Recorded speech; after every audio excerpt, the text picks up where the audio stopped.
going on, Marcus? Hey, brother, what's going on? Not too much, not too much.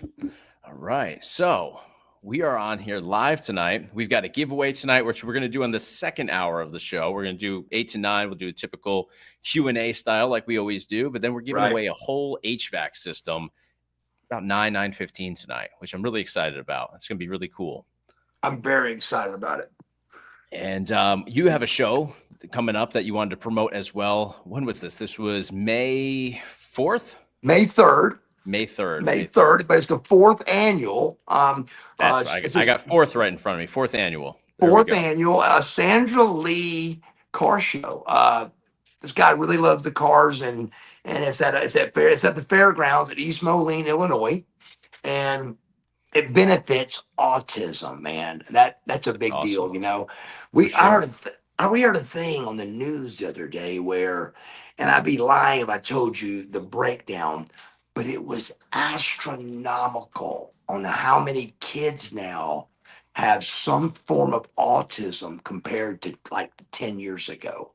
Really? It was astronomical. Wow. And a lot of people are blaming it on like what the JFK is trying to do with our nutrition. They're blaming it on the way we eat. I mean, if you we have some Canadian friends and they sent us Fruit Loops. I took a picture of their Fruit Loops in Canada, and they're all the same color. They're clear. I mean, what, baby? They're muted. They're muted is what it's called. But there's no Lucky Charms. You don't have the right. And that's what JFK is trying to fix is just the nasty food that we eat that gets by. The GMOs and the genetically modified components of everything that we eat. Yeah, it's crazy because Europe doesn't have it like that. Canada doesn't do it like that. I mean, we're the only country that's manufacturing our foods the way that we are. It's pretty crazy when you think about it. It really is. And like I said, I mean, and nobody really knows what it is except it makes a lot of sense. But it was really astronomical on kids that are now coming up with more stuff wrong with them. Right. Well, the chemicals don't help. That's for sure. No, and I'd be interested to see the statistics on, that being the case in our country versus other countries, being that, the food is made so differently here versus in other places. Absolutely. And I'm sure that would be very telling. Like I said, for Canada to be that far ahead of us on something like the Cheerios and Fruit Loops are different colors. I mean, that's crazy. So I'm glad it's benefiting that. And Lash LaRue, an old friend, Lash LaRue is going to be there. Rhino and the Headbangers. Nice. So it's going to be a lot of good little crowd, and I'm excited about this. Very cool. That'll be good. Rhino's awesome. We filmed with him in Indianapolis. That video will be out in the future too. We still have that to put out. I have never seen that side of him. It is a different side of him too. It was. Remember I told you that he was in politics, and you were like, Rhino? Rhinos in what? Right. Yeah, he ran in. I forget what he was running for, but it was in Michigan. Wow. He does some great shows out there too. He does some benefit shows in Michigan as well. I think he's got one coming up soon. So that's cool. Yeah, for sure. So if any questions, anybody has any questions on that show in May 3rd, please reach out. But again, the fairgrounds at East Moline, Illinois, May 3rd, and we're going to be there doing autographs for autism. Very excited. May 3rd. Perfect. So set your calendar to that. Absolutely. And I got to ask for my buddy Joe asked me tonight. I was just talking to him before this, and he wanted to get your take. We're leading into WrestleMania week. That's going to be coming up here. He wanted to know the best Mania match ever, according to Buff Bagwell. Wow. I would be completely just fabricating if I even said one, because I've never actually sat down and watched a WrestleMania main event. I do remember watching what you would think was a big one, and I didn't even see the complete match, but it was like a Triple H and somebody, And I just remember thinking when it was over, no matter what, the match usually doesn't live up to the expectations. Right. But Well, especially with Mania, they're hyping it up so much too. so much. But when I see T-shirts and stuff, I'm guessing the match was probably horrible. But when I see the T-shirt of Hulk Hogan and the Ultimate Warrior, I want to be there. Right. You That's a big know. one. That's a big one for But sure. and or anything Macho Hogan, Warrior, any of that, it's what I think I'd want to see for sure. I mean, like Right. Right. you always hear about that big one, the Pontiac Silverdome one, the one that is Andre. biggest, yeah, the biggest event inside ever. Yeah. That's is that the Andre Body Slam? Yes. Yes, sir. Wow. So that was That's the the highest. answer. That's the answer that Joe was looking for too, because WWE on their YouTube channel has been counting down. I think it's the 50 biggest matches in WrestleMania history, and they put Andre and Hulk Hogan as number 8, and he was devastated by this. What is one?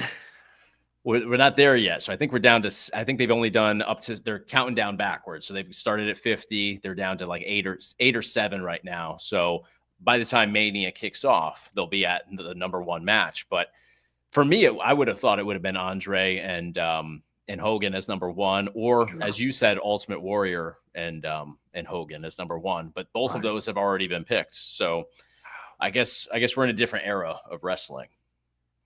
I mean, I'm embarrassed to say that, but I really, as much of a fan as I am of pro wrestling, and that's something I want to do. Even something we may venture down is letting me watch because I would get into watching if somebody had me a tape with every main event for the last 40 or whatever it is. I was at 40 or 40. What is it now? 42 or 41. 41. So, for all 40 of them, and let me look at them. But I do, the 2 that I've kind of watched, I remember thinking both matches, I thought, it's just hard to live up to the expectations of it. It's just, you just go out and it's still just all you can do is just have this match. But man, the going into it, it's like you can't wait to get there, It's the experience of it. Yeah. It's the presentation. I mean, it is. And coming down the ramp is just as important as the actual match, I think. Of course. I mean, when Shane looked at me that night and said, don't look into the camera, I said, Shane, that's all I do. I said, I have a great entrance. Right. I look in the camera and I give a pretty good wrestling match. I go, that's what I do. He goes, if you do, you're fired. And I said, well, I won't tonight. But that to me is a big deal. That interest, man, that's everything, that's what I think is people coming for is that red light, that red light fever. Right. Absolutely. Yeah. And I think that another one that I think of is The Rock versus Hogan, when The Rock when Hogan came over after a couple of years after WCW went away. That was a big one too. But that's one that they hyped up. And the match, it was a decent match, but it wasn't what they hyped it up to be.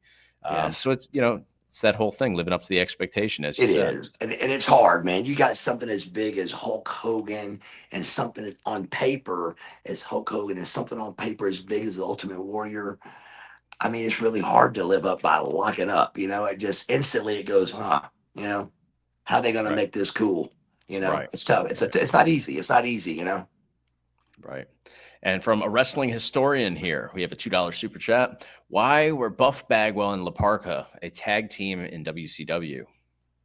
Well, your answer would be as good as mine because I don't remember that. I do remember I was in some kind of crazy angle with La Parka where I wasn't trying and I just told him to pin me and I didn't care. I was mad at the writers or something they were doing with me. Does that sound right, Chase? Yeah, I do remember you having them. I think you had a couple matches with La Parka, but and then on one of them he stands on the chair and it's not his voice in the microphone or something. Somebody else was. Yeah. The writers were going pretty deep during that time, and there was some strange stuff going on at WCW at certain points in time there. It Um, was. So I don't, matter of fact, I know I've never tag team with LaParca. So sorry on that one, but if I have, I've forgotten and I don't forget much. But I like LaParca and I've wrestled him several times, but I do not think we ever tagged. I remember being in the corner with him, but I don't remember that. let's see if Google remembers that. WCW tag team. I don't remember you guys tagging either. I Yeah, I don't remember either. you guys having matches. Yeah, I'm Yes. seeing one in 99 that was 6 minutes long, but yeah, I'm not seeing any you wrestled him in 2000. That would have been right for the years getting a little funky with the writing. So that all makes sense, but yeah, I don't remember you tagging with him. No. So let's go to the But next thank you one for the here. chat. Absolutely. Would love to hear about your early days with Steve Lawler and the what's the pronunciation on that? We were The talking about auction barn. the auction. Well, I know how to say auction barn, but Oh, what's the town there? Alpharetta. Alpharetta. Okay. Alpha, We were brother. talking about pronunciations earlier, so this is one I need a little help with. I could talk about this for an hour. Brother, the auction barn is where I was my first even discussion about pro wrestling was at Gordon Clemens auction barn in Alpharetta, Georgia. When I went down to WCW school and they said $3,000, I saw Nash there and all that, and I came back to Missy and said, I don't have $3,000. And the place was a dump. I go, "Well, I don't think that's the right place to go." And there wasn't no school yet. I told you it was just a warehouse, you know. And so she found me a guy named Steve, the Brawler Lawler. Um, and I met him at the auction barn in Alpharetta, Georgia on Highway 9. And somebody went with me, I'm sure, but I don't remember who. But I remember this is the one I told you about that my parents threw a party because anything that I did, I was successful at. I boxed as a kid and I was a state champion. I football, baseball. I really did very well in both. Everything I did, I was pretty good at it. And so they already had a party, just me going to be a pro wrestler. And I get back from that thing, and I told them I wasn't going back. But before I got back to the party that they were throwing, we set this ring up at the auction barn. I think I did that about 4 times, but this will be the first time that I'm setting metal and wood up going, this is what we're going to get in. And we put the whole thing up in this auction barn. We get in, and for 2 hours, and you know, just like I've been my whole life, I jumped right in. I was doing a sunset flip off of the top rope my first day. Wow. He just kept throwing things at me, and I could do it. I didn't know what they were called. I didn't know. I didn't know the move. I didn't know the rhythm. I just could do it from an athletic standpoint, and it blew his mind. He was like, "Oh my God, try this!" And then I knew things like everybody does, like clotheslines and Yeah. power slams. So I said, "I want to do a power slam." So I shot him off and power slammed him. You know, and it was pretty good, you know. But I could do things instantly. But I remember instantly because how he gave me he just the first time I remember him doing is Steve just ran in the ring and threw himself up and threw himself on his back, and I went, "Oh my God, what are you doing?" And he goes, "You got to do that." And of course, 90% of my success in this business is what I'm getting ready to say right now, and I can do this to this day. I can watch a person do something and I can recreate it pretty good. And I just watched what he did. And my very first bump was no different than my last bump at WCW. I just went up and boom, and I got up and did a second and a third. He goes, "That's good." I did 2 more. Boom, boom. And I go, "Let's go." You know?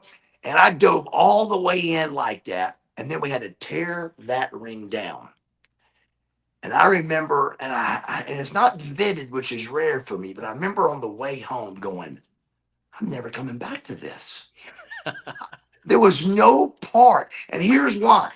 Because The reason we had to tear it down, because I'm asking the whole way, why are we doing this?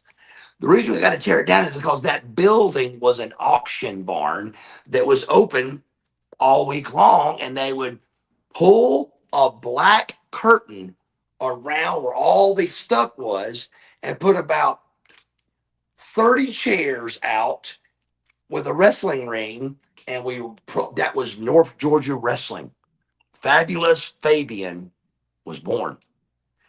And the first match, I won the belt, and everybody hated my guts, as usual in the business. But I came first in. match was on TV too, right? First match I had was on television, and man, were they horrible. We got to try to find some of those. I'm sure we can, but they were horrible, man. Yeah. Nobody talked. I didn't know you could talk outside the ring. We were getting in the ring and calling it in the ring. I mean, everybody could hear us, and it was horrible.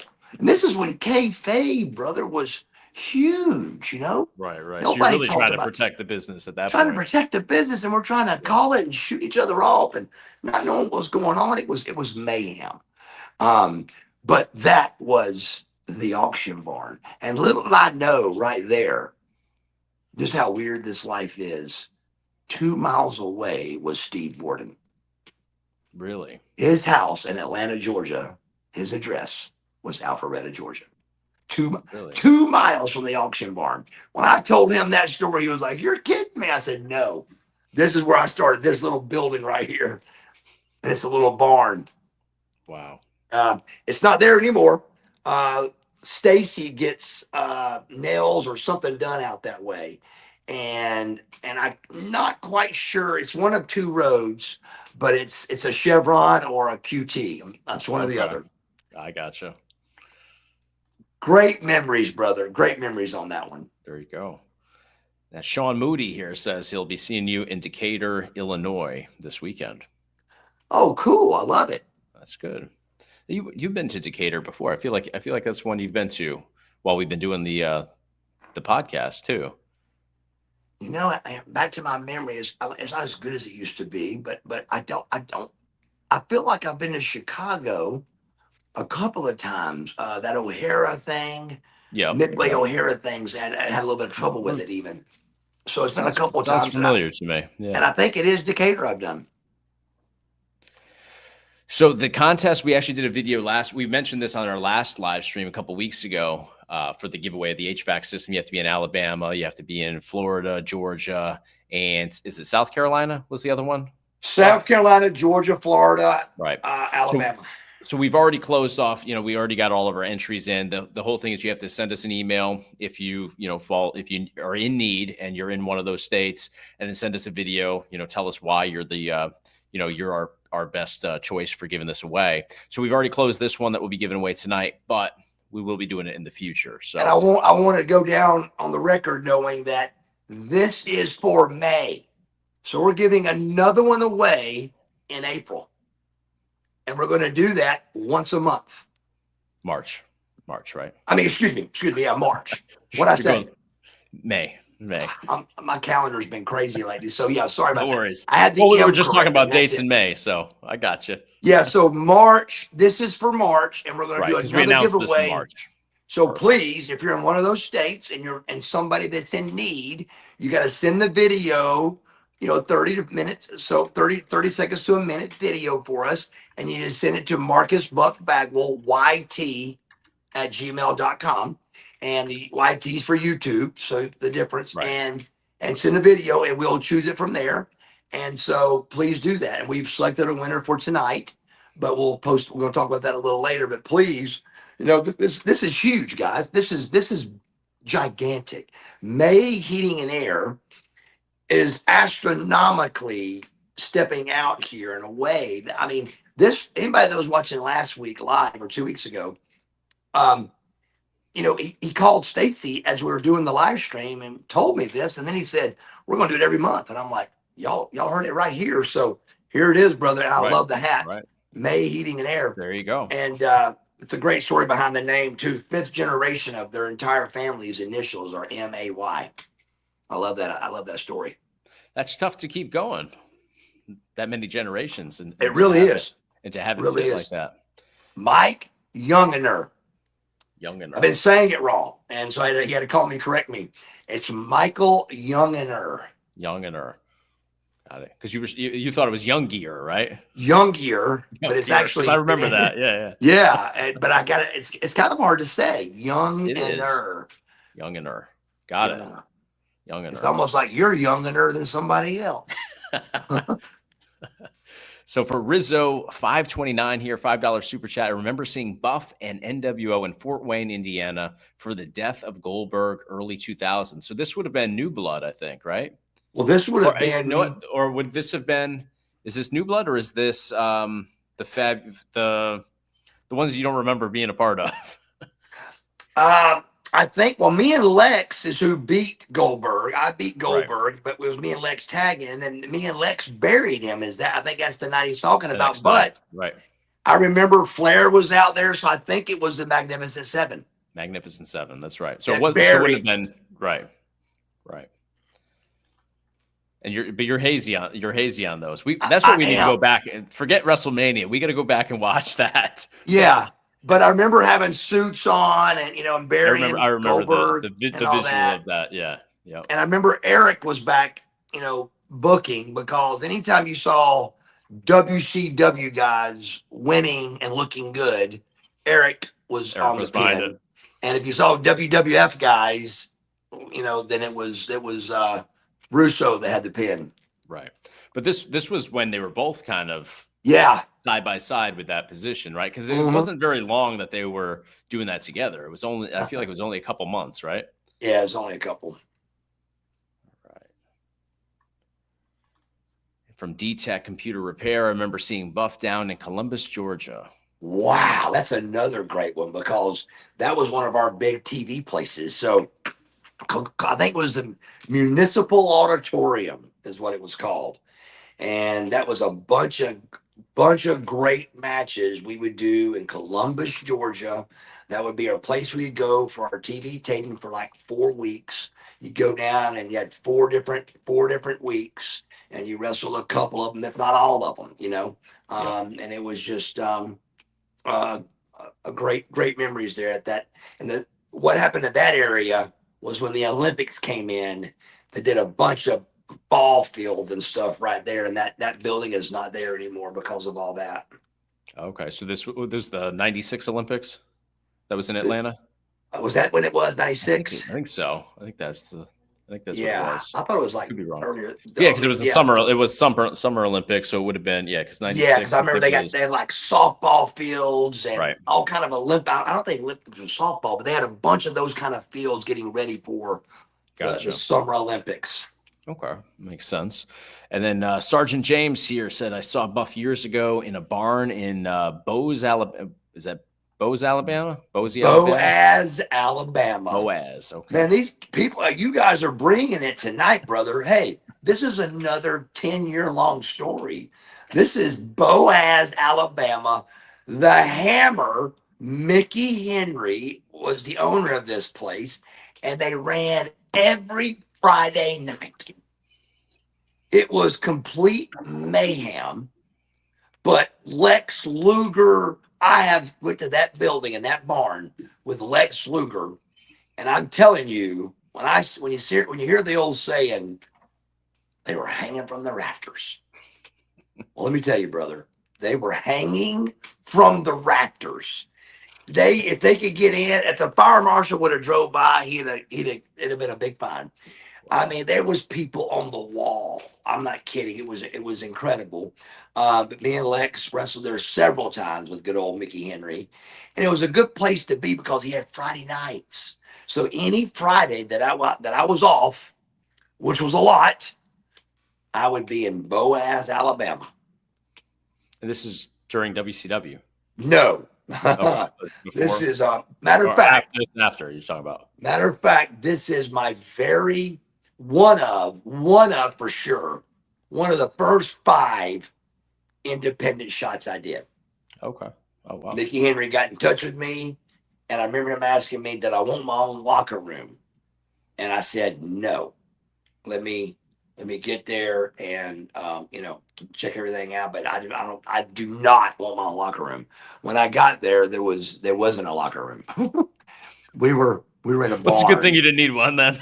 We were in a barn with a curtain as a wall getting dressed, and I was welcomed to the independent world again. Wow. So from Joe Cade, congrats on 30K, Buff. Happy Easter to you and Stace. Oh, thanks so much, man. Is this your Joe? Yep, that's the one with the question for you. All right. Thank you, Joe, so much. Yeah, so I think we're at 31 now. What? Yeah, 31,000. Yeah. I've been bumping up every time I'm at a signing. Just hey, please check my channel out, and just telling them about it. And sometimes it's kind of rare, but they'll usually I've already subscribed, man. Good. And I'll say, do it again so I can see you. Making sure. I'll dare you to do it again. I love it. I love it. And from a wrestling historian here, we got what's Buff Bagwell? Oh, this is going to be a good one because Buff has schooled me on Waffle House. What's Buff Bagwell's order at Waffle House? And now's your time to shine, Buff.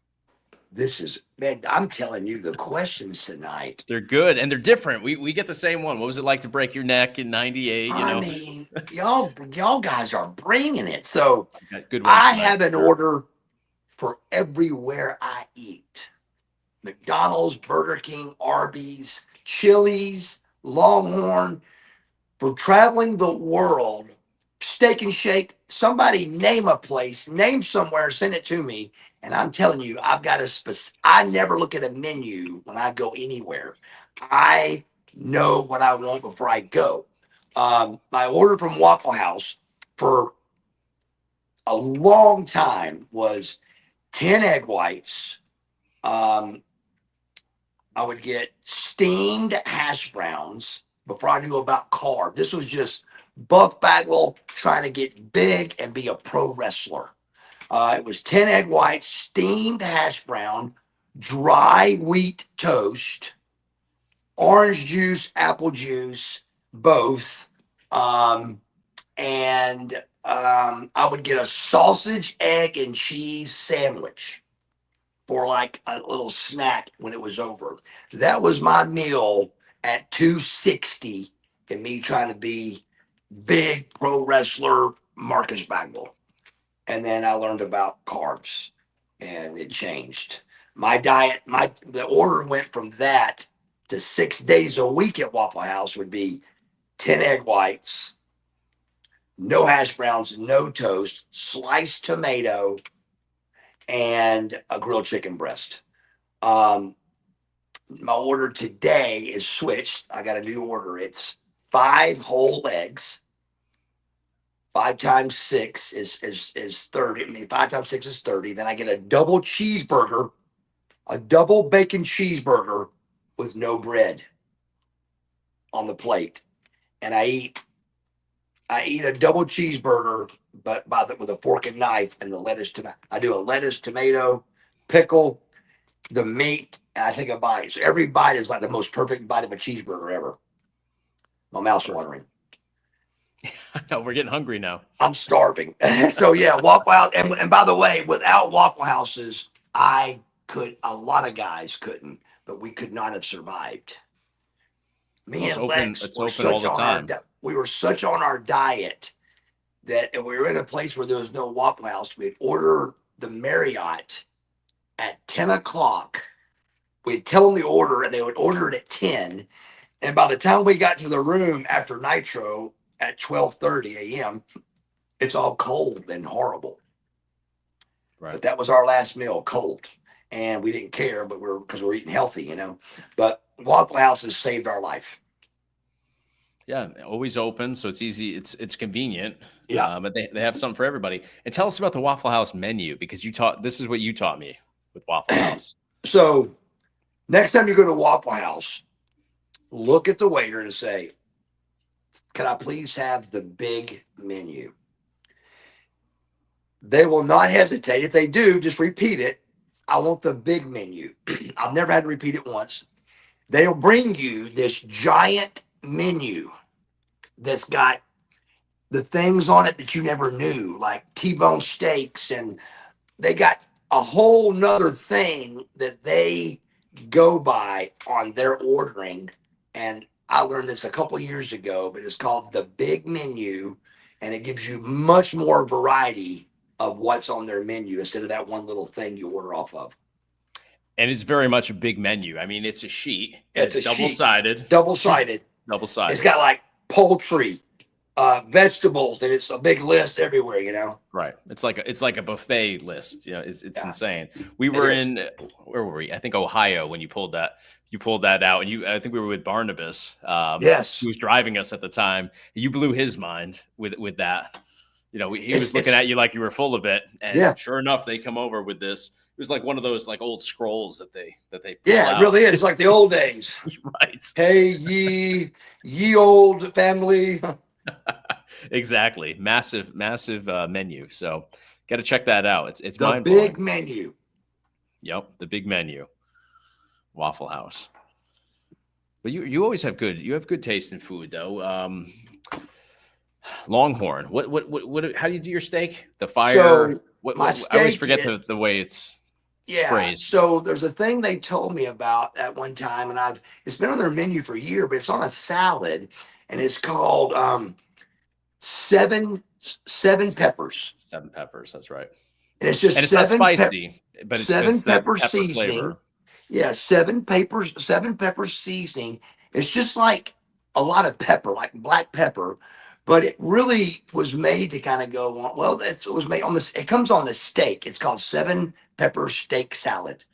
But somebody told me about it, and I eat it on my salmon, on my steak. But how I order my steak is I get a 9-ounce Flo's filet, medium rare, char grilled or fire grilled is what you say, because if you don't, they'll just do it on the flat grill, like a Waffle House grill. If you say char grill or fire grill, they put it on the grill. So I get mine char grilled or fire grilled, 7 seasoning, 7 pepper seasoning.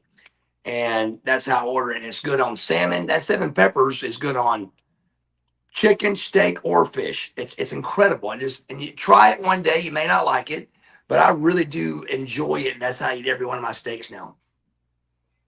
It's very good. And I like that. I'm not somebody that likes a lot of spice, but it's got that, you know, just the right amount where it's got the flavor. It doesn't, really does. Your mouth's not on fire by any means. It ain't like Mexican food hot. No, it's not like, at all. Not at it's all. like a little, almost a little too much black pepper, which the burn don't stay and hurt. It just gives you a little bit of a black pepper seasoning. It's really good. Yeah, for sure. And from Mo Spankins here. I love what you're doing with this channel. You're looking great and full of positive energy and great stories. Keep it up, Buff. Thank you so much. That's what we like to see on here for sure. Absolutely. And Retro Bear Den. I listen to the American Male's theme song every night before I go to bed. It soothes me. There you go. Whatever works. Sorry. Sorry about that. Well, I feel like that chick that showed me her tattoo that time. I was somewhere at an event, and she pulls her sleeve. She goes, "You sign my arm?" I said, "Sure, I will." So she pulls her sleeve up, and I go to write, and my name is there. And I go, "You inked that?" She goes, "Last year you put it on there." And I went, "Inked it." And I went, "Thank you, and I'm sorry." Have you ever seen a tattoo that somebody's gotten of like your face or anything like that, or has that not come through yet? Not that big. Just this past weekend, a tattoo just like mine all the way around. Okay. Not a lot, but probably a handful of buffs where I wrote buff on them, and then went and got it inked. But each time I saw it, I went, "Thank you, and I'm sorry." Well, these heavily tattooed people, because for those of us that are heavily tattooed, we stopped caring a long time ago. So it's not that big of a deal to get something new. Right. But if you only have one tattoo and it's a Buff Bagwell signature, that's a little wacky. I think that's a little weird. I mean, this is like, it was like, it almost blinded me. It was so bright. I was like, and that's what made me say, "I'm sorry." I go, "I'm sorry. I'm so sorry." It was a bigger plan. It was a bigger plan than this. I promise. It was supposed to be cooler than this. I promise. I'm surprised nobody's gotten like your face tattooed on them, or like a whole back piece with the buff top hat or something. I mean, It'd be a good one with a double buy, you know. there you go. I had one of the best questions I've had in a long time. I don't know where I saw it. I think somebody emailed it to me. But you know, when I look back at me on television, there's times that I go, wow, that was really good, you know? And one of the things that I've always thought was really cool that I've never heard one person say a thing about is when I got in the ring, what I did. Do you remember? Say it again. When I first would Yeah. get in the ring, what did I do? You would do the hop around in the circle, then yeah. And it didn't hit me till this guy asked. He goes, "Where did you come up with that?" And I said, "Brother, if I had the answer to that, we could solve cancer." I Right. go, I said, I just got in the ring and started You hopping, did and it. I found that hard camera, and it was, Right. you know, boom, and it worked, you know. But Yeah. I mean, again, you know, that's why this business is so great. I don't know where it came from, but it come from inside of me, you know, from the fans, from the atmosphere. I mean, you just don't talk about doing a circle on one leg. It's not even, it don't even come from the conversation. Right. Right. But to do something like that off the cuff and it work, it was, and I'm not sure I did it every time. I don't know, but I did it a lot because it Mhm. worked. But I don't plan it. I don't think of it. You go I off the just say, crowd. You go with the that's there. Yeah. I go, where's the hard camera? For 34 years, 10 of it at WCW and the rest of it Independence, I would say, where's the hard camera? And that's all I needed to know. And then it was boom, hard Right. camera. Well, I think that's what's missing in today's product is that natural flow of things. You know, everything is so scripted. Every single thing is written out for these guys, and I don't think they get the opportunity to have that freedom that you guys had back then. Yeah, I think. Well, I remember when me and Scotty first started doing everything, and it was working. Eric had to call a meeting and go. So everybody else started trying to do that. Yeah. And Eric goes, guys, you got to run it by the agents. And of course, in a meeting with everybody, it was Scotty and Buff can do it, but y'all can't. And all the boys were like, and we're like, thanks, Eric. And you wonder why you had heat with the boys. Right. I can't picture it. I can't figure it out. Yeah, right. The thing that sticks out most to me when you think about heat with the boys, I remember pulling in to Nitros in a limousine and getting out of the limousine with the boss. I mean, yeah, that'll do it too. Brother, guys are pale white with 5 o'clock shadows, eating and looking over their shoulder like, what? And I'm walking in tan, shaved, ripped, shredded, big, and I'm trying to hide, but I can't let Eric see I'm hiding, but I'm trying to hide. And, and it was horrible, man. These guys been on the road all weekend. I was off. I'm like, oh my God. But I can't imagine why the heat came from. Yeah, right. Did you ever work for Ben Masters and Peach State Championship Wrestling? I mean, everybody's on fire tonight, brother. Ben Masters is the Vince McMahon of independence. Really? Okay. When you went to work for Ben Masters, you were going to WrestleMania. WrestleMania, brother, is what it was. It was like Peach State Wrestling or something, but it was, oh, there it is. Yeah, it was Peach. I swear to God, I didn't read that. I just remembered it was like South, but it was called Peach State Wrestling.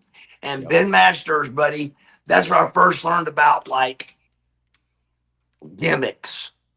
What's a gimmick? And they called them ring rats. They would have ring rats, girls that would make you little buttons and all these things, and they would sell your gimmicks for you. And I was like, have y'all lost y'all's mind? There's no money here. I'm the first one to set my table up now. Right. And hey, and it's a fight to who gets next to me. And I'll never forget Kid, who's the tough kid wrestler? Kid something. Kid Cash. Kid Cash came to me one night. Only guy to ask me ever. And he goes, do you mind if I set my table up beside you? I said, absolutely not. And you're extremely smart to ask that. Because it's like McDonald's, brother. The closer you can get to a McDonald's, you're going to make money. Right, right. No, so why not set up bank right beside Buff Bagwell, brother? But yes, Ben Masters was phenomenal. I love him. Great guy. And several times did me and Steve Lawler wrestle for Ben Masters. Wow. Excellent. And we got Jackson White here. What's the Longhorn order? And this was so he asked the question 15 minutes ago, so I didn't even see this, but I asked you what the Longhorn order was, so we got that in. Yeah, 9-ounce Flo's filet, medium rare, fire grilled or char grilled, 7 pepper seasoning, ice water, double broccoli. And it was a cheat night, loaded baked potato with, what's that dessert we did? Cheesecake. The cheesecake, yep. Get the cheesecake there, buddy. Wow.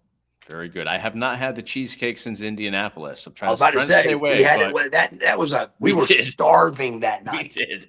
And we had a nice waitress that was trying to help us with, I think she had kind of a strange take on it, but she wanted us, I forget what she wanted to bring in. It wasn't she wanted to add strawberries and extra caramel and stuff, but it worked. Right. You liked it. You really liked it. It was good. Yeah. I think it was like pecans too or something like that. Yeah. Yep. It was good. It's incredible. It's the best cheesecake I've ever had. Honest to God. It's very good. Very good. Joe Wright here. Hey, Marcus, when somebody asks you now, who's the real stuff? How do you answer that? Me. I don't get asked that a lot, but I think I used to, like, yeah, just not joking, like, who's the real stuff, but I would answer that me. And Joe also wants to know if you got invited to StarCast in July. Is StarCast Conrad's thing? I think so. I did StarCast years ago for Conrad. When it first came out, right? Yeah, for Conrad and when Cody was with him. Okay.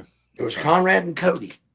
Gotcha. And I can't remember what city we were in, but yeah, I did that show. I did that. It wasn't far from you. I think it's always been kind of on the East Coast, down south. Yeah. North the Carolinas. I think that's where Conrad's out of too. But the answer is no. Okay. All right. I did not get invited.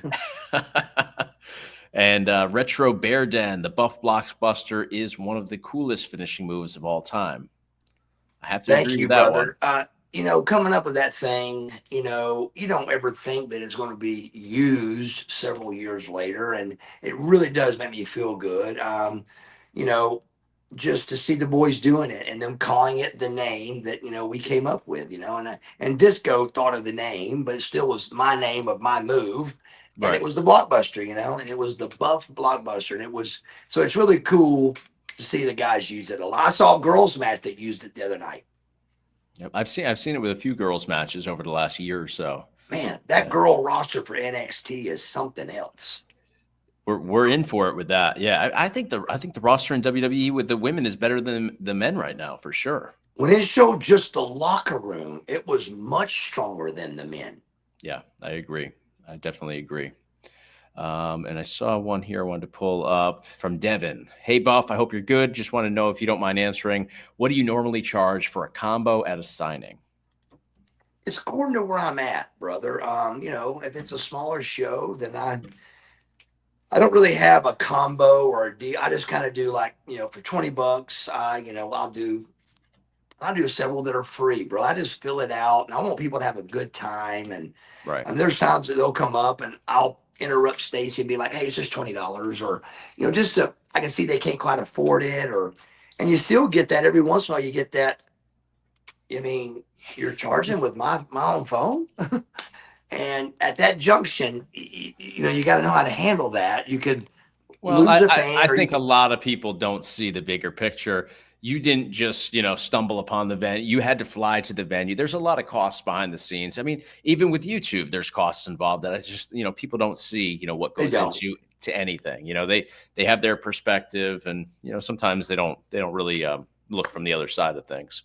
And the catch is what you just explained, you can't do right there. Because Right. it's hard to, you're either going to lose a fan or you're going to gain one right there. And how I gained my fans at that junction when the phone cameras first came out, early 2000s, was $20. You get a picture with your phone, a Polaroid from my phone, from my Polaroid camera, and a free 8x10. I got $2 invested, and he's got 3 things, and everybody's happy. Yeah, $20 bills got thrown at me for the next 5 years. Mm-hmm. It was a great idea, and again, nobody lost. It wasn't like I'm a star and you're not, and this picture. It's just hard to explain. There's no smooth way to do it. Yeah, there's not. You're going to lose a fan or gain one right there. Right. Yeah, and gaining one is better for business. Absolutely. Buff, what's your favorite band? Now, this is a question I don't think it's ever been asked here. It's one that you would think would come up, but I don't know what your favorite band is. This is really, really, really, really. These guys are on fire tonight. So, favorite band would have to be like, man, that's so. I'm thinking. I mean, every '80s, every group, every band in the world in the '80s. I mean, first thing that hit me was Def Leppard. Very good but band. You got Def Leppard. You got. It's not a band, but you got Bon Jovi, you got Poison, that's a good Motley band. Crue, yeah. Bad Company, Leonard Skinnerd. I mean, man, it just goes on and on, bro. I mean, 80s everything was me, brother. But like in my tape player and at Sprayberry High School, pulling up in a Corvette was Little Red Corvette by Prince. And I remember the Tubes. She's one in a million. Yeah. That song I remember playing as and then Bad Company and Don't You Know That You Are a Shooting Star. Yeah, I know that one. Oh, brother, that song was made for me. Nobody knows it, but it's made for me. There you go. So classic rock, hair metal, that era of rock and roll.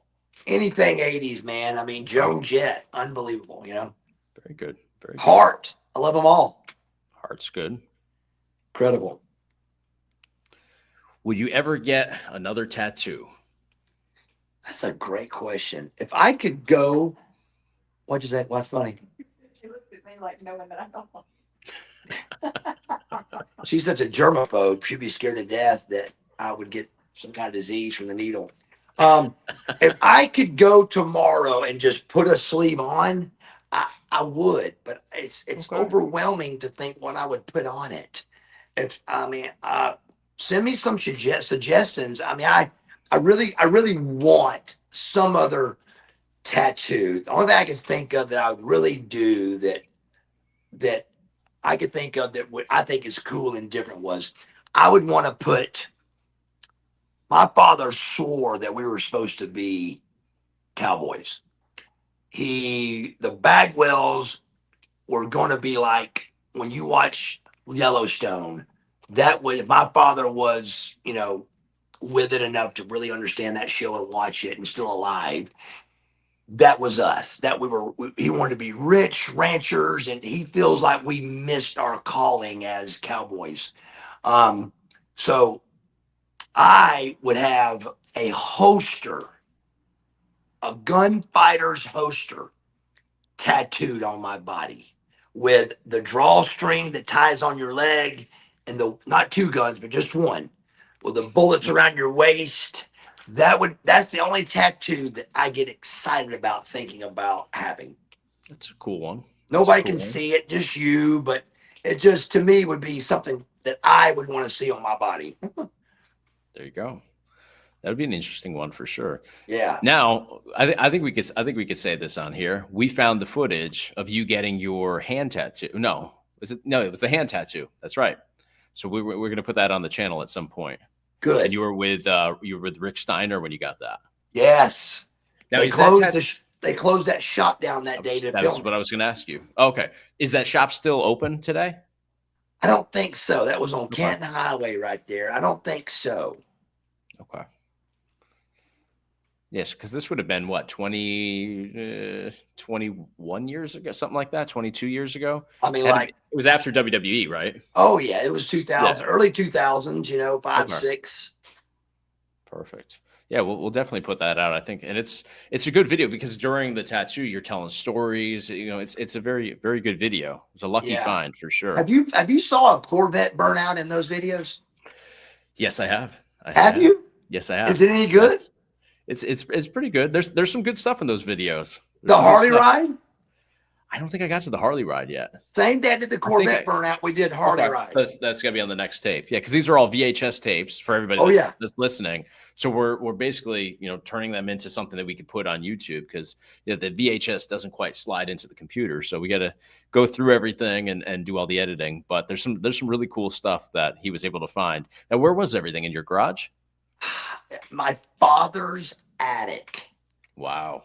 I mean, I'm telling you, it's the craziest story that I can't even explain to the people. There's no way to go with it except I saw, what was it called? 16 Candles. What was the name of the company? Pink Sneakers. Pink Sneakers. Pink Sneakers. Pink Sneakers was this company that was going to do before Hogan's Knows Best came out and reality TV started doing anything. This company called Pink Sneakers came at me with this idea. They came and shot Marcus Buff Bagwell from the moment I woke up to the moment I went to bed for 3 days. And what happened in that 3 days was crazy. We got pulled over and how many limousines do you know that get pulled over by the state patrol? Have you got to that one? I haven't gotten to that one yet. I think that I feel like that's probably how the tapes are going to end. I'm in the car. I'm in the limousine talking about how crazy my life is, and on video, MTV's video in this Pink Sneakers, and a cop is blue lights behind us. I go just like this. What limousine? We get out of the car with a state patrolman, camera and all. And here comes Buff Bagwell, and I'm like, "Hey, sir, how you doing? Can you please tell me why you pulled me over?" And we talked to the state patrolman on camera. He let us film me highway. on the side of Highway 85 in Atlanta. I've never. It's unbelievable, crazy. Could only happen to Buff Bagwell. Only. And from Lewis here, where can I watch post WWE Buff Bagwell matches? So post WWE, so we're talking indie matches. I would imagine there's some on YouTube. I mean, there are some out there. But that's the hard part with those years before YouTube was what it is today. Your indie run was in there in the early days. So it's tough to find that stuff. It is. It's tough, man. A lot of that time, gosh, I'd have gave anything. 'Cause I stayed in shape for a long time, man. That first 10 years would have been a wonderful run up there. But I stayed tight. I stayed in shape. I really cared about everything, but there was only a couple of really good companies back, then. And I, tried to do the best I could with it, but it was just, the independence was tough. And, YouTube, I'm sure has some of them, but it seemed like there was always a camera up, but you never really, know where it went or who has it. Right. Yeah, I'm sure there's a lot of stuff. I would imagine that your Japanese matches and your matches in Japan are filmed somewhere, but it's just locating them now. I mean, think about this. I've never ever watched one of my Japanese matches back. Never. I've searched for them because I know that they're out there somewhere. I mean, you were wrestling in arenas that had 100,000 people in there in Japan, and 98,000 of them had NWO shirts on. Right. It was the craziest thing I've ever seen. Right. And I'm sure even late 90s, people still there's still video of it somewhere. It's just it's the situation that we're talking about 7, 8 years later, we're taking VHS tapes from, the pink sneakers thing, and we're, Right. bringing them up to modern day tech and stuff. And, they'd have to do the same thing. So somewhere there's a bunch of Buff Bagwell footage on VHS tapes in somebody else's attic, probably Yes, in Japan. Yeah, there really is. Somebody sent something off Twitter the other day to me, a fan, and it was me and Mafia Kick was his finish. Chono. Okay. Chono, Buff, Norton, and Jeff Farmer, NWO Sting. And when it got to me, I look at Chono and I go, "Did you tell them we're taking the company over?" And I go, "We're coming and taking it." And he went, and it was so powerful what we did. Brother, in Japan, everything is perfect and everybody follows the rules.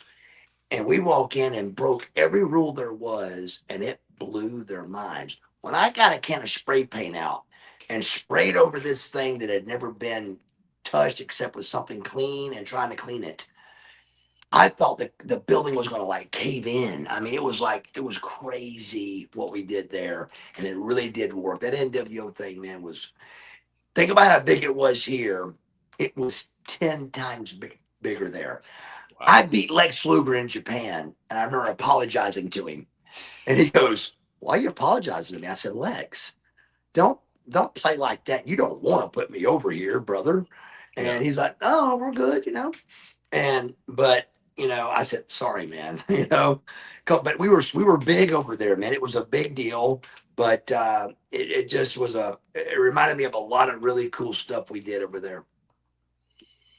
For sure. And it's stuff that the majority of us over here in the US have never seen. We've heard the stories from you and Norton and a lot of the boys, but never seen any of that footage. So it's much different matches, very right, different. Right. I mean, like physical, and I told you I created that Idobo, and all of that. Right. And it was trying to find a niche, and I found it, but it was hard, man. Definitely. Well, especially with the language barrier. I mean, it's got to be tough. It is tough. From Louis Manuel here. Who did you hate wrestling the most, and who'd you have the most chemistry with? So go with who you hated the most, if anybody. The hate thing. I ain't even saying that word. Who was anymore, So dislike, who was dislike? I think who did you not jive well with in the ring? I think when I first hear the question, and I like this person, but I really do think it's what I dislike the most. And it only happened a couple of times, but I really disliked wrestling him. And it was Vader. Okay. He was so stiff, and he stunk. Like his gear smelled and his gloves smelled. And I was a big Vader fan, but remember how you pushed your head up for those chest things? He'd hold your face. Yeah. That glove on your face. You're like, "Get that stinky glove off my face, bro." It was horrible. And, but he was a great wrestler. It's just, I didn't know this. The first time I wrestled him was in Topeka, Kansas at a TV taping. And the Steiner brothers hated my guts at this stage and wanted him to kill me. And so they're messing with him. And I didn't know this, but he gets real nervous before his matches and would throw up. This is just a beat me up match. This is just a match for him to get over. It's the only match I ever wrestled in my entire career at WCW. And the empty feeling in my stomach that I have right now thinking about it is the same feeling I had at the time. I was that guy when it comes out of commercial break. And in the ring, Marcus Alexander Bagwell. No entrance, no nothing. And Vader's walking out with the shoulders and the elephant thing. And I'm like, is this happening? But before he walked out, the Steiners had him so flipped out that he was he was just so nervous. Everything he did hurt, and it hurt bad. I was just trying to stay as safe as I could and get out of it, Right. Survive. survived. Wow. Believe it or not, number one on chemistry. God, I hate to even say it because it brings up everything else, but it's Booker T. Me and Booker. If you go back and look at every other match in the world we've had, it was including the night before Monday Night Raw. It was we were just really, really good together. Our chemistry was great. We had great chemistry and just had great matches all the time. Harlem Heat, man. You guys had a lot going on back then too. So Yeah. you wrestled him for almost the whole stretch of WCW, off and on, of course. But chemistry wise, me and Stevie wasn't that good. I don't know why. We just didn't have it's just a chemistry thing. But Scorp and Stevie did have good chemistry. And Riggs and Stevie did. But me, if you look back at it, there's not many spots me and Stevie ran. It was always me and Booker because we could light it up, and we did. Some other good stuff though with me is a tag team called. If you can find some tag team matches with me and Scorpio and Tex Slashinger and Shanghai Pierce, brother, incredible. Is that who you wrestled them on the first Nitro? No, the first Nitro would have been Bunkhouse Buck and Dirty Dick Slater. There you go, Dirty Dick Slater. And that was American Males. That was American Males. Yeah, but Nasty Boys and Tex Slasher and Shanghai Pierce. One of them was in North Carolina at WrestleCade. Yeah, we saw that was Canterbury. Yes. That was I can't remember which one was which, but I think it was Shanghai Pierce was the boy we saw in North Carolina. Got it. Tex Slasher his name was Dennis, and he was like a big, kind of a chubby guy, but just they had the cowboy gimmick and the rope and the whip, right. And he had the mask and the cowboy hat. It was really a good deal, man. Our chemistry was unbelievable with those guys and the Nasty Boys. We had great matches. Excellent. A lot of stuff you can go back, and now with the WCW YouTube channel, they're bringing a lot of that stuff up, a lot of the old school stuff. So it'd be neat if they made that accessible to people. It'd be even better if I got paid for it. Well, don't hold your breath. you knew that was coming, didn't you? I knew that was coming. So Joe right here. I'm not sure if this has been asked at this question before. How much of a difference has Stacy made in his life and helping him stay sober? Who is giving everybody these questions? I mean, brother, they're on fire. It's good. Wow. We don't have enough time to talk about that. We don't have enough time, brother. Wow, man. We don't have enough time. Just an enormous amount.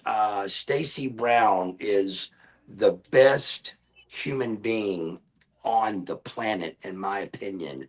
And in a lot of people's opinions that I know, but Stacy's a really great person.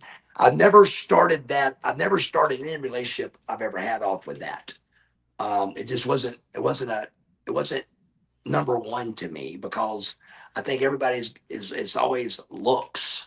I think everybody goes to that, but number one and Stacy's and I's life is she's a great person. It's just unbelievable how much she has rubbed off on me. And I mean, I was like right there with a lot of it.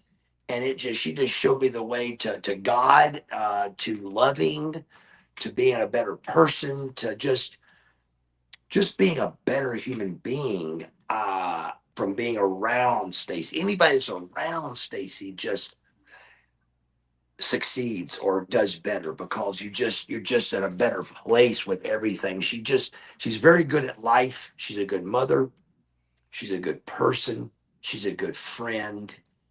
And I would recommend to anybody out there, and it's not even possible, but I'm still going to give you the chance to do this. If you ever have a chance to meet somebody and not see them in person for 3 months, I highly recommend that.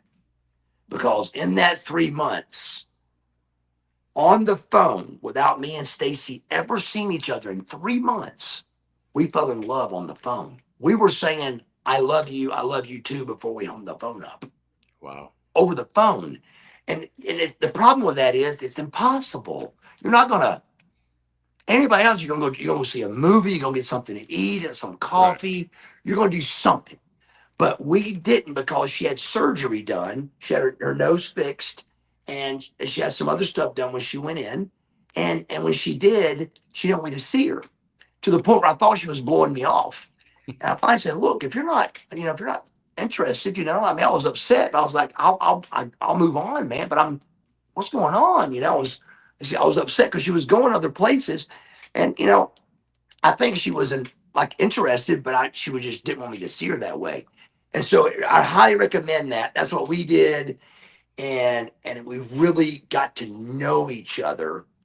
And she is absolutely the best thing that's ever happened to me in my entire life. Really. Great question. That's a good one. I just got a bunch of brownie points. It was Stacy in the corner typing that question in.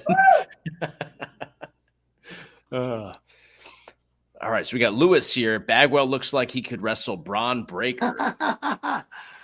Brother, hey, did you I'm see not sure did you see that spear that he did the other day on Carlito, where he speared him and then did like a flip after? It was like insane. The run thing he does. He ran down the ramp to him, so they weren't in the ring. It was incredible. I'll send it to you. I want to see that, but I think somebody else I saw does the flip over. Oh, it's that kid Moose on Impact. He does the spear and he flips over. Yeah, he's a big guy too. He's bigger. A beast. He's taller, anyways, way taller than Braun. And here we go. I saw this from Jackson White. Loving the clean shaven look, brother. Wow, there you go, Stace. You finally got somebody that liked it. I didn't want to bring it up because we talked about it yesterday. Today liked it too, remember? Yeah, you talked him into it. Steve Harvey, I feel like, a little bit what Steve Harvey says too is somebody asked him about his mustache on Family Feud one night, and he goes, brother, when I shaved my mustache once, he said, it was like 4 feet from my nose to my lip. He said, it was like a piece of plywood was there. He said, it was crazy. And that's kind of how I feel too. It's a long ways when you shave that clean. It's a long ways to your lip. Yeah. Well, you get used to seeing it a certain way, so I'm sure it's a big adjustment. Are you growing it back? Because I see you got this. It's coming in. I'm going to clean. Believe it or not, that just looks like it is because it's white from not tanning. Oh, okay. I'm pretty even all the way around with it, but I'm gonna clean shave one good time, and then see if Stacy likes it, if I like it. I ain't done that. It's been only a couple of years ago with the Mr. Bagwell stuff, but not coming off of me having a big goatee, So we'll see for sure. I'm gonna try it out. I'm gonna do a clean shave and see. Yeah, that looks good. I like it. It's different. Thanks. A long story short, $5 super chat. Can you talk about the crowd when you went to Columbus, Ohio for Steiner versus Perry Saturn in the dress? Simple but great match. Well, when Saturn was wearing the dress. All right, I got it now. Yeah, I didn't really go to the curtain to watch that one or watch it on TV. When we're at TVs like that, it's hard to catch matches. That could have been right before me and I was busy with my match but I remember Perry in the dress a lot, and I remember not watching that a lot because it bothered me. It was, I didn't understand. I didn't get it. It's not my job to get it or understand it, but I didn't. So I didn't watch it a lot. Me seeing a big jacked up muscle head in a dress, I didn't quite get. So I didn't tune in to too many Perry Saturn dress matches. And I love Perry Saturn, great guy, great wrestler, but the dress thing I didn't quite get. No, it was a strange one, but Perry did have some weird things in his career, so I don't know. We've got Bill Baker here. This is Yo Buff. You've been an inspiration for me in my sobriety since July 23rd, 2023. Thanks, Buff, so much for the memories and even more seeing that you can still be buff and the stuff sober, baby. Thanks, Buff. That's a good one. I like that. That is a very good one. Very good one. So he says he's been sober since July. July 2023. So almost coming up on, he'll be 2 years pretty soon. Wow, that's great. So when I saw it, I instantly thought, mine was coming up because August will be my 3rd year. So 3 years. Wow. Crazy. It's going by quick, right? It has. Does it feel like it's going by quick, or does it feel like it's taking a while? It really, from the 2 to 3 has been a minute for some reason. 1 to 2 seemed like it went nothing. But from 0 to 1 was a long time. 2 to 3 has been long. And there's really nothing to go by except like when I think about it, like right now, I'm like, wow, it's only 2 years and 7 months. It's like, it feels like 3 should be there and it's not, it's just a little over a half actually. It's just, I got like 4 or 5 months left, so it is slow right here, but that's where I shared tonight at a meeting, and it's just my favorite thing in the world, and it is just for today and the one day at a time. That one day thing it's huge to me. It's like if I miss a meeting today, I'm not going to relapse. If I parallel meetings with being in shape. And if you go eat McDonald's today and tomorrow, you're not going to get fat. But if you keep eating McDonald's, you're going to get fat and out of shape. Well, missing a meeting here and there, you're not going to relapse. But if you continue missing meetings, right. That's the first thing you hear on relapses is I quit going to the rooms. And that's the first thing you hear, man. So you find something that works that allowed me 2.5 years of sobriety, and everybody's is different, but whatever it is, whatever your plan is for sobriety, it's going to happen one day at a time. And I love that saying. That's a good one for sure. We get Pat Moore here. Your Royal Rumble watch party was that downtown Indianapolis. I don't think it was it? No, that was it was right by the air. I think it was like the closest hotel to the airport in Indianapolis. So it was about 15 minutes from the downtown.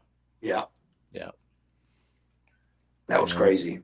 That was a memory we'll always have for sure. Absolutely, and a good one. Now from Chris here, how did you get into that Forgo movie with Dean Cain? I thought it was pretty good. That movie was pretty good. Me and John Schneider are big friends, and he called me up and asked me if I wanted to be, in that movie. And I think that was pre hip replacement. Okay. And I remember my hip was killing me. It was either pre-hip or I just had it done. I can't remember which, but yeah. So he called up, and I was still in pretty good shape. And he laid it out for me, and I thought it was a good movie. And Dean Cain was a big star, Superman. So I definitely signed up, and it was a lot of fun doing that movie. Excellent. So we'll do one more, and then we're going to do our giveaway. We're going to give away this almost $15,000 HVAC system to somebody in need here. And again, this was all open. We announced this 2 weeks ago, so people already sent in their videos and everything, but we will be doing something like this in the very near future again. So we're going to go to our last question here. And I saw this one. I thought it was a good one from Sergeant James. Buff, if you turned back the clock, what year would you choose? And what would you tell your younger self? I thought this was a good question. That is a great question. So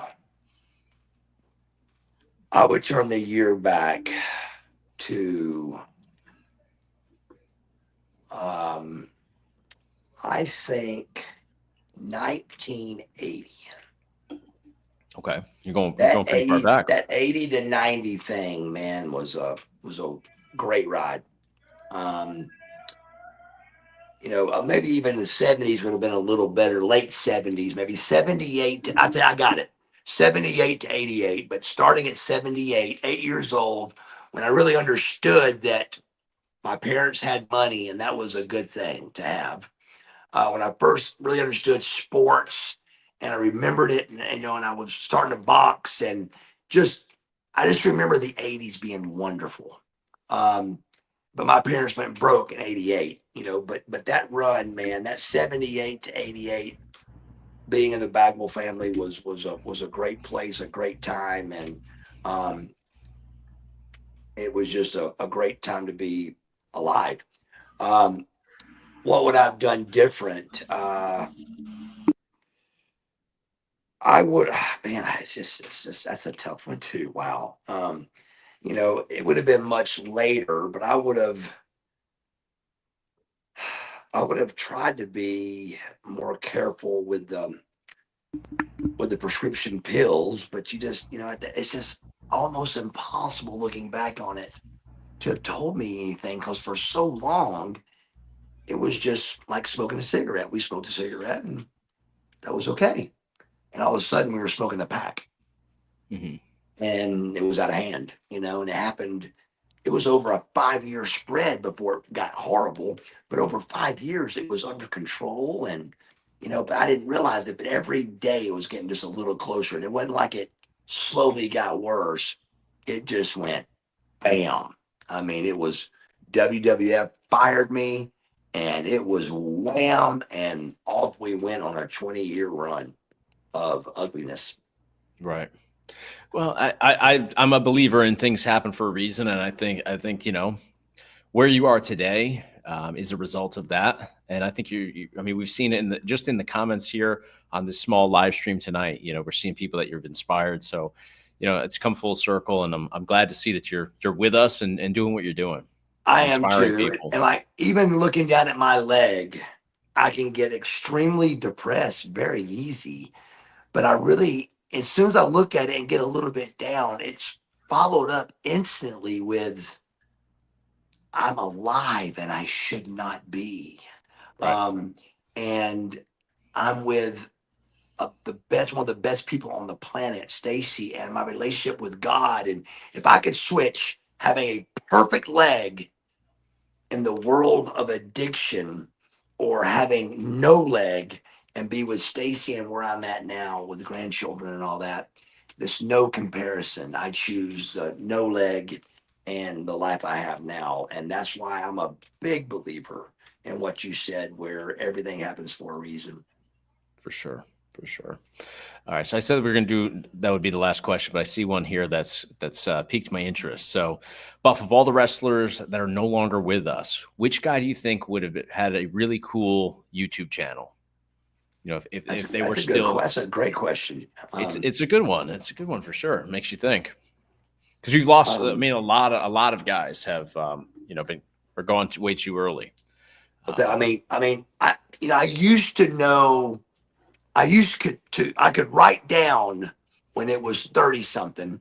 And then I just remember keeping up with it when it was 50 something. Like if somebody would die and I'd go 56, 57, and not wrestlers that died, wrestlers that I wrestled.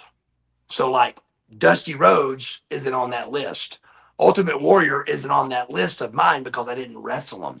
Right. But on my list of wrestlers that I wrestled, it's over 100 now. It's crazy. But, I think there's several that would. Scott Hall, Kurt Hennig, Rick Rude.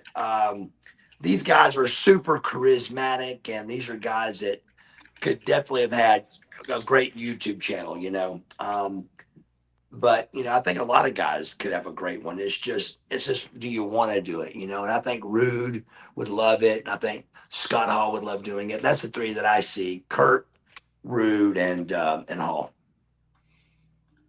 Those would be good ones for sure. Yeah.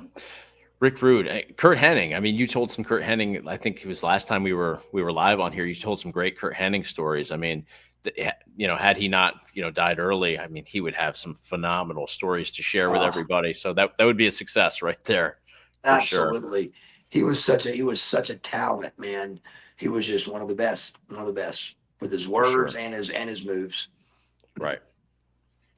All right. So we opened this up 2 weeks ago. We talked about actually live on here. You got a call to, to run with this thing. We're giving away an HVAC system. We took a bunch of entries in. We did a standalone video to, really hype this up. We went through, we had people send us videos, explaining why they were the best ones. So I have our winner here. I'm going to locate the video. I'm going to put it on screen for everybody to watch.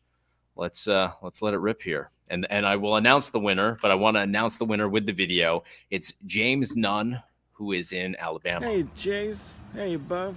My name is James Nunn. I'm 48. I live right outside of Gadsden, Alabama. And that's just northeast of Birmingham, Alabama, about 2 hours away. I am a 100% disabled veteran. But here's my air conditioning unit.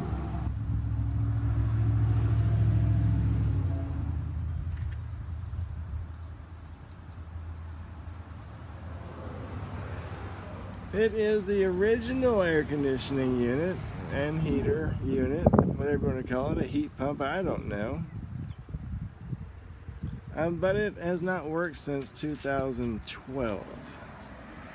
It's usually pretty freezing during the winter in my house. I wake up and it's about 42 degrees in my house. That was crazy. That is Crazy. nuts. 2012, long time that has been not working for him. So we're gonna fix that. We've got May Heating and Air. They're gonna come in. They're gonna give him a new system here and get him up and running again. So 2012. I mean, and he said in the 40, close to 40 degrees when he wakes up. I mean, that's crazy. It's crazy. I can't imagine. So, I mean, it really is bizarre. I mean, somebody had to be. And this is what we're looking for. We're looking for people that are in need that we can reach out and help. And this is going to be something that somebody really needs. And I'm just so thankful for May Heating and Air to do this. It's very special. It's incredibly special. Do we have? I mean, he's a veteran. He fought for our country. The last thing he should be doing is worrying about, is he going to be cold tonight and warm, warm tomorrow. It's just crazy. And we're going to fix that with May Heating and Air. I just love this. Michael Younginer has been very special with this, and I'm just so excited for what's coming with this company. I'm thankful. I'm just very thankful, and I'm very glad that we can help out Mr. Nunn. Absolutely. Yeah. Veteran. And again, I mean, the 2012 is just really, I mean, I sat back and I just thought about that. I mean, that's a lot of years to be dealing with this and just going off of, little space portable. Well, that's what he said. Yeah. Yeah. So the video he sent was about 3 minutes or so, but I want to cut it down a little bit for this. Yeah. But I also didn't want to, overshare or anything too, with different, people's personal stories, but personal life. But yeah, it's so since 2012. 2012. Yeah, wow. It's an old system there. You can see that very clearly in the video. So we'll also, I just thought of this, but we're definitely going to, when we get it put in, we're going to have James, video it and have him do a video for us again so we can see everything. Right. And we want to make sure that it's up and running and working right for him too. So we'll definitely follow up and make sure everything goes in there and he's having the the service and everything that he wants. This is huge, brother. Yeah. It's definitely, I mean, it's a huge impact. Oh my God. Yeah. I mean, it really is gigantic. I mean, this is I'm so thankful, and I know he's going to be for sure. Right. Absolutely. And I think he was in the chat earlier as well. So I'm excited. I'm looking forward to the follow-up video, and yes, yeah, it'll be good. Love it. So, all right, guys. Well, we will be back, and we're going to do another one of these in the future as well. So if you're in those states that May Heating and Air services, then we'll be doing another one of these. So if you know somebody in need, if you're in need, let us know. You can reach out to us. The email. Do we have?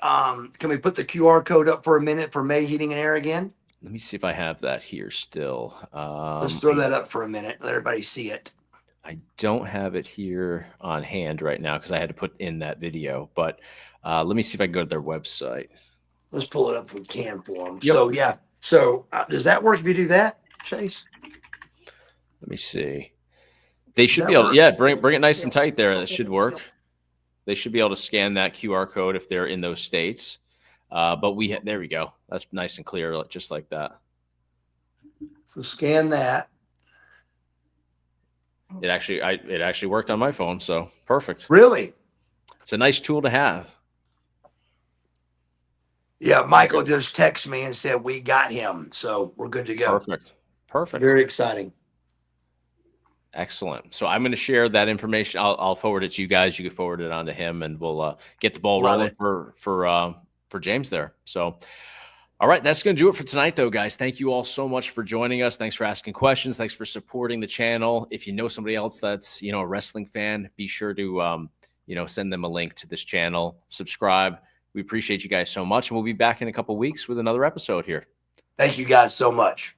Thanks, guys.